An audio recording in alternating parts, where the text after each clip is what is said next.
आप Putin Ukraine में युद्ध को लेकर अपना वॉर गियर एक बार फिर बदलने वाले हैं। खबर है कि पुतिन ने यूक्रेन में 1,50,000 नए सैनिक झोंकने का फैसला किया। क्या यूक्रेन के बाद रूस का अगला निशाना कोई और देश है? और अगर हालात बिगड़े तो क्या पुतिन पूरे नेटो से अकेले भिड़ेंगे या फिर रूस को नए साथी मिलेंगे?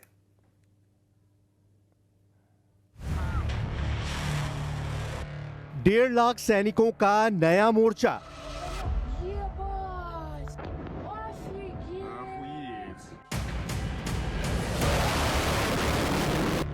जेलेंस्की ब्रिगेड से भिड़ेंगे पुतिन के नए लड़ाके।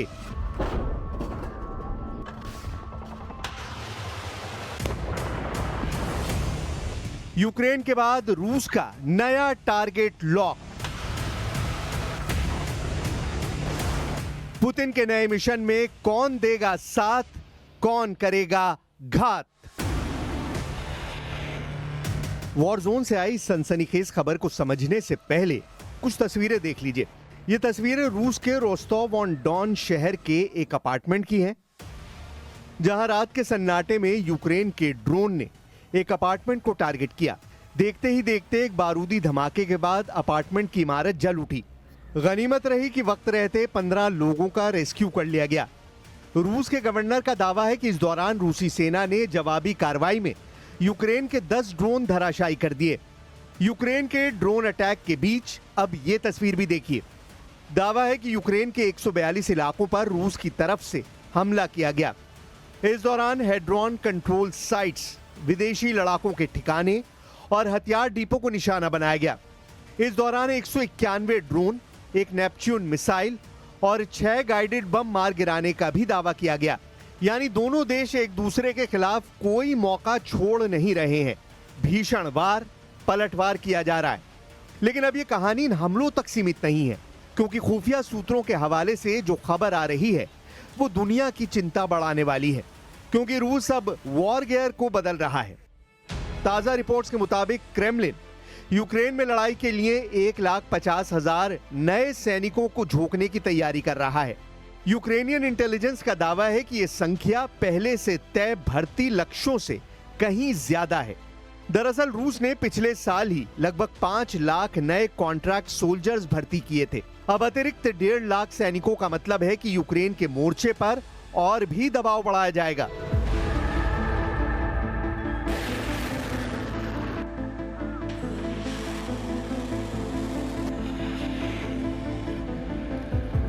ब्रिटिश रक्षा मंत्रालय और पश्चिमी थिंक टैंकों का अनुमान है कि युद्ध में अब तक 10 लाख से ज्यादा रूसी सैनिक मारे गए हैं या घायल हुए हैं।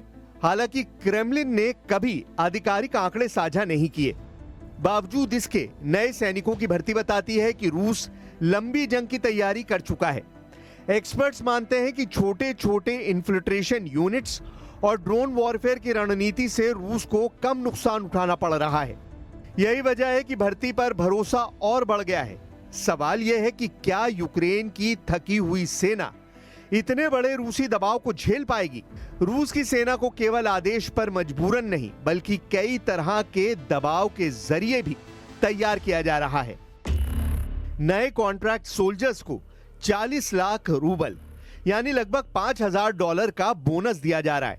इसके अलावा मासिक सैलरी $2,500 तक तय की गई है। साथ ही स्थानीय प्रशासन कई जगह कर्ज चुकाने में मदद, मकान खरीदने की सुविधा और अतिरिक्त प्रोत्साहन भी दे रहा है।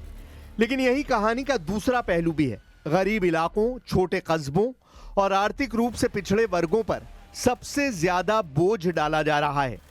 यहां बेरोजगारी और गरीबी से जूझ रहे लोग सेना की नौकरी को मजबूरी या लालच में अपनाने लगे हैं।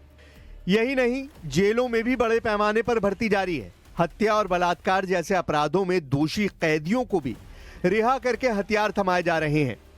रूस यूक्रेन वॉर पर नजर रखने वाले विशेषज्ञ कहते हैं कि ये सस्ती फौज का मॉडल है, जहां पैसा, दबाव और लालच मिलकर भर्ती को बढ़ा रहे हैं।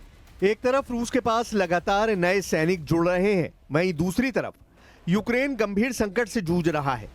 रूस के हमले यूक्रेन की जमीन को लगातार दहला रहे हैं, तो वहीं दूसरी ओर राजधानी कीव में भर्ती अधिकारी सड़क पर युवाओं को पकड़कर जबरन भर्ती करने के आरोप झेल रहे हैं। जिसका नतीजा ये हो रहा है कि हजारों युवक देश छोड़कर भागने की कोशिश कर रहे हैं। इससे सेना में भर्ती की दर बेहद धीमी हो गई है। यूक्रेनी सैनिक मोर्चों पर थके हारे हैं, लगातार चल रही लड़ाई से जर्जर हालत में है। कई रिपोर्ट्स में दावा किया गया है कि जवानों की कमी के कारण फ्रंट लाइन पर सैनिकों को आराम तक नहीं मिल पा रहा। इसके उलट रूस ने छोटे छोटे दस्तों की रणनीति अपनाकर न सिर्फ नुकसान को कम किया है, बल्कि धीरे धीरे बढ़त भी बना ली है। यानी जहां यूक्रेन की सेना थक रही है, रूस की मशीनरी और मजबूत होती दिख रही है। यही वजह है कि यूक्रेन के पश्चिमी सहयोगियों पर दबाव है कि वो हथियार और पैसों की मदद तेज करें। यही नहीं, यूक्रेन के राष्ट्रपति जेलेंस्की ने सुरक्षा गारंटी पर तेजी से काम करने की अपील की है। ब्रिटिश रक्षा प्रमुख से मुलाकात के बाद उन्होंने पारदर्शिता की मांग की। वहीं अमेरिका ने समर्थन दोहराया, लेकिन ठोस गारंटी से इंकार किया। और यही रूस यूक्रेन युद्ध के समाधान में सबसे बड़ी बाधा बन रही है।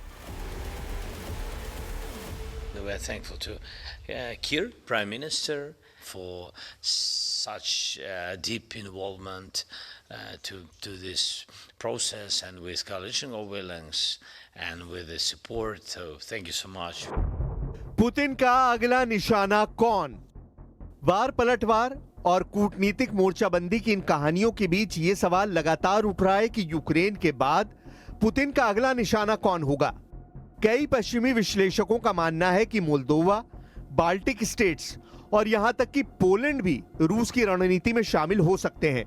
रूसी राष्ट्रपति पहले भी कह चुके हैं कि उनके देश को सुरक्षा की गारंटी चाहिए और पूर्वी यूरोप में नेटो की मौजूदगी रूस के लिए सबसे बड़ा खतरा है।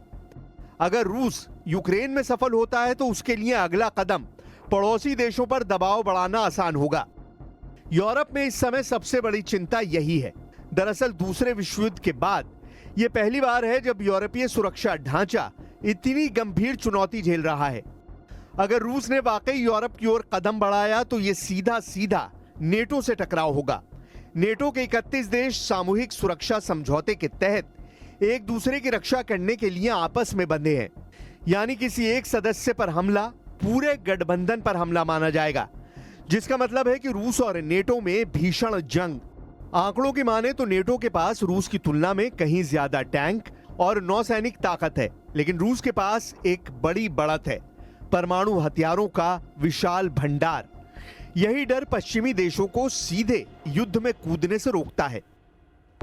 यानी आंकड़ों में नेटो भारी जरूर है, लेकिन रणनीति और परमाणु कार्ड के दम पर रूस बेहद ताकतवर दिखाई देता है। और इसी ताकत का असर यूक्रेन के खिलाफ रूस की जंग में भी साफ दिखाई दे रहा है। वो भी तब जब रूस के नाम पर अमेरिका समेत कई देश रूस के खिलाफ खड़े हैं।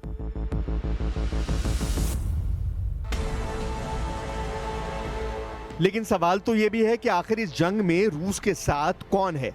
चीन, ईरान, उत्तर कोरिया और बेलारूस उसके अहम साथी माने जा रहे हैं।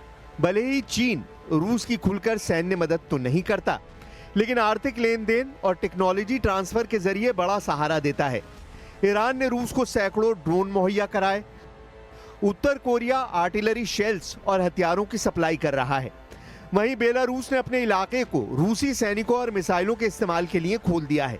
यानी पुतिन अकेले नहीं, बल्कि कई देशों की बैकिंग से लड़ रहे हैं। यूक्रेन के राष्ट्रपति व्लादिमीर ज़ेलेंस्की जानते हैं कि अकेले रूस का सामना करना संभव नहीं। इसी वजह से वो लगातार नए कूटनीतिक प्रयास कर रहे हैं। तुर्की, खाड़ी देश और यूरोपीय देशों से बातचीत कर वो रूस से शांति वार्ता की संभावना तलाश रहे हैं। हाल ही में कतर में उनके अधिकारियों ने रक्षा मंत्री से मुलाकात भी की। ज़ेलेंस्की का मानना है कि अमेरिका और यूरोप अगर रूस पर नए नए आर्थिक और राजनीतिक दबाव डालें तो पुतिन को झुकाया जा सकता है। जंग का नतीजा अभी अनिश्चित है। पुतिन के पास विशाल संसाधन और नए सैनिक हैं। यूक्रेन के पास नेटो का समर्थन और वैश्विक सहानुभूति। लेकिन असली सवाल यही है कि क्या ये जंग रूस को अकेले नेटो से भिड़ा देगी या फिर नए गठबंधन